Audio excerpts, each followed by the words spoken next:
Chapter 2, Keys to Healing. If you have a doctor in front of your name, magazine subscriptions are sent to your office, though you neither order nor pay for them. Pouring through the health articles reveals some interesting research. Students at Princeton, Stanford, and Harvard were analyzing hormone levels in their blood before and after different musical notes were played. They concluded that each note stimulates function of a specific organ. When I compared those findings with my Ayurvedic charts for healing with tone, nothing matched. Science was not supporting scripture. Not good. That meant I did not understand something. The more I researched this conundrum, the farther apart Western science and Asian tradition seemed, regarding which note stimulates which part of the body. As a musician, my daily meditation started with hours of piano work, playing specific healing rhythms in both Ayurvedic and scientific keynotes. Going up the scale, I noticed each raga was the musical fifth of the one before. That meant a resonant link existed between Eastern and Western tonal therapeutics. A resonant link is best understood through the phenomenon of tuning forks. Most musicians know a vibrating C tuning fork causes other C forks to vibrate. Only the most inquisitive know forks tuned 5 and 7 notes downscale from the vibrating fork also vibrate, but less. Apparently, as two objects approach the same resonance tone, the distance between them in space-time is diminished. This attraction force of resonance pulls the other C tuning fork's prongs closer, causing vibration. Tuning forks can be used to either stimulate or relax the whole or part of the body. They can also be applied to acupuncture points with similar effect. Could this spontaneous phenomenon be at work in the human body? As a naturopath, I knew the endocrine glands were beginning to reveal their hormonal role in organ function. As a doctor of electronic medicine, I knew my clients' electrical conductivity increased whenever I followed certain patterns of electrical stimulation. Mapping this pattern, digitally displayed for each client on my Ayuscope multi-organ EKG analyzer, allows me to translate it musically.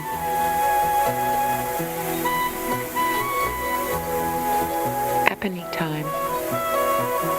I recognized a pattern which substantiated the tonal truth in both schools of thought. Ayurveda teaches the heart is stimulated with the F scale, while science proves heart hormone levels respond to the C scale. Knowing thymus secretions influence resonant heart rhythms, which stimulate thyroid secretions G, which increase lung function D, the pattern F, C, G, D up the scale. Continuing this pattern throughout the body showed Ayurveda charts refer to notes that stimulate the endocrine glands, and Western hormonal analysis is based on organ response to tones. Placing their tonal data side by side and the musical pattern of 5th and 7th is apparent. Ascending notes for men are the resonant 5th of the one before, C, G, D, A, E, B, etc. Women ascend to open their heart. If what they see is acceptable, ascending by the resonant 7th of the note before, B, E, A, D, G, C, etc. Gland stimulates organ, which stimulates gland, etc.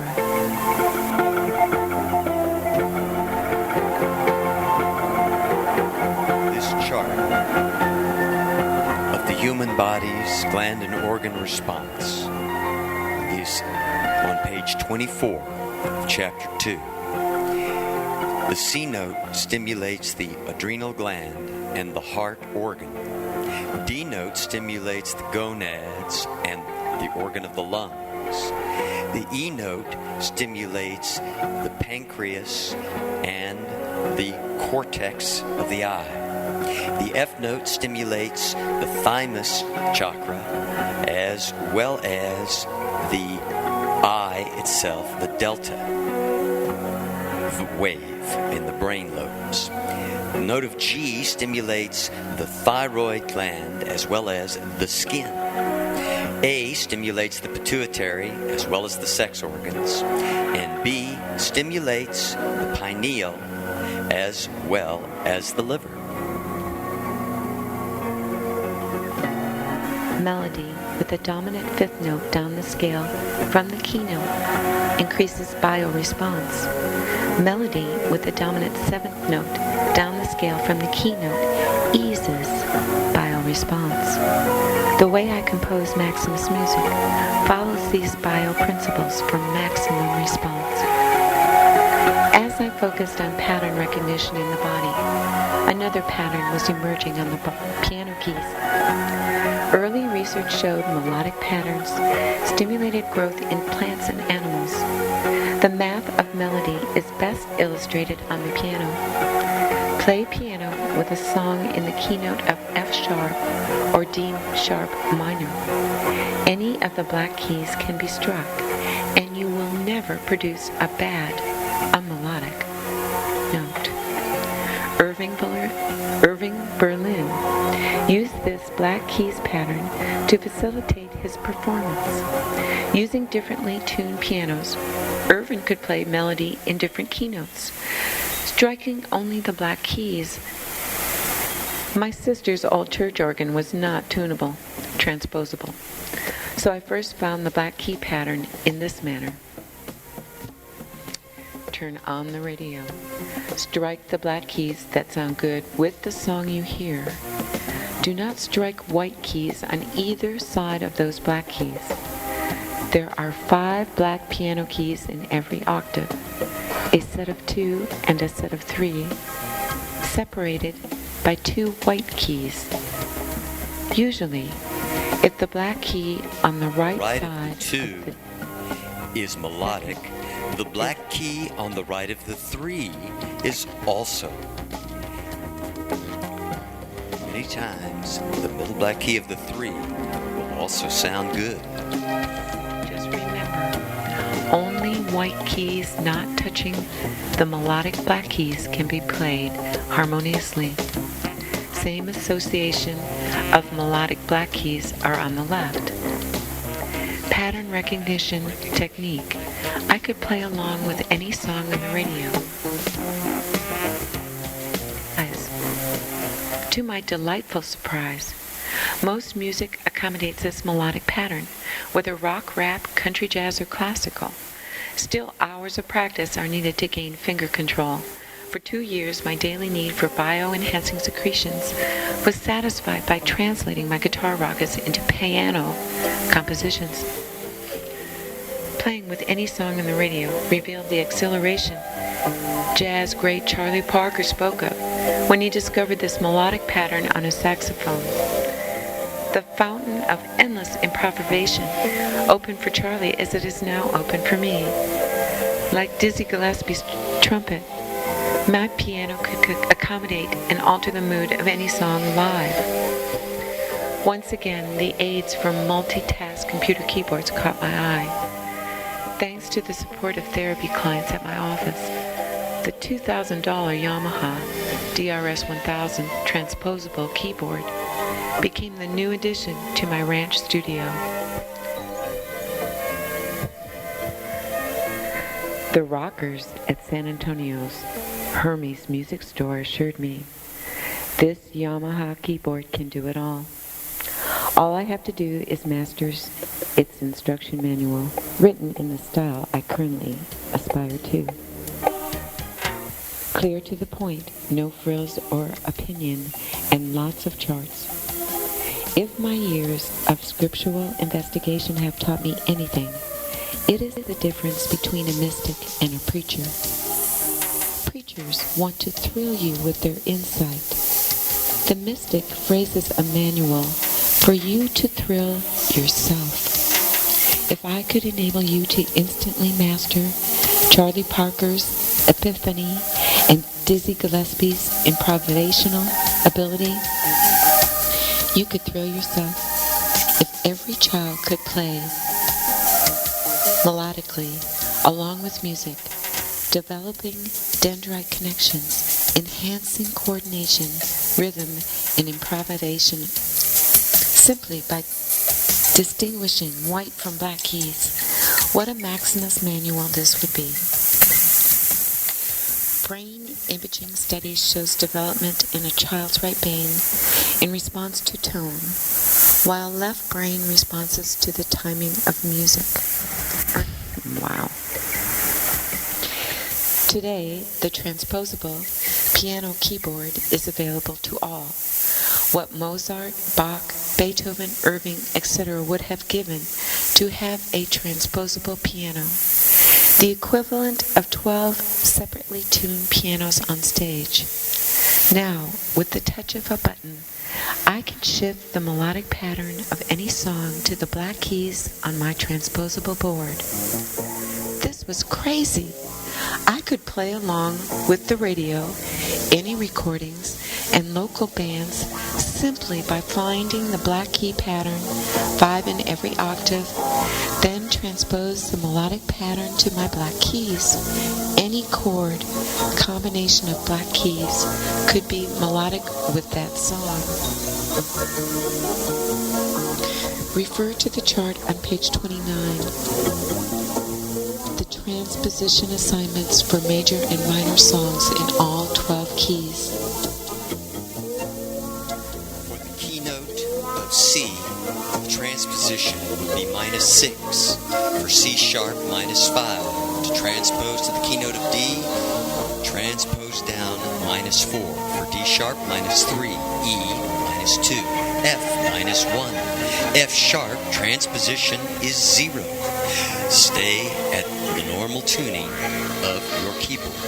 To transpose to the keynote of G, you transpose +1, G sharp +2, A +3, A sharp +4, B +5. The keynote transposition for keynotes in the minor scales, C minor, you transpose to -3, C sharp minor -2, D minor -1, D sharp minor 0. E minor +1, F minor +2, F sharp minor +3, G minor +4, G sharp minor +5, A minor -6, A sharp minor -5, and B minor -4. The above chart shifts each keynote's basic melodic pattern to the black keys. Remember, the black key pattern exists on non-transposable pianos for songs in F sharp and D sharp minor.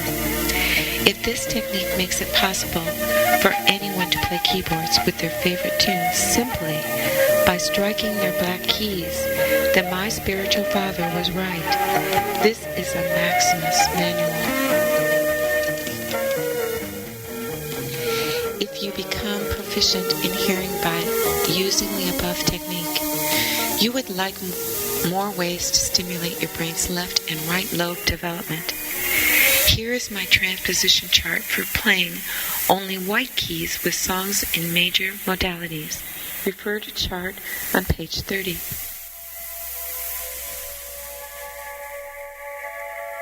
The transposition to the major scales so that you can play on all the white keys.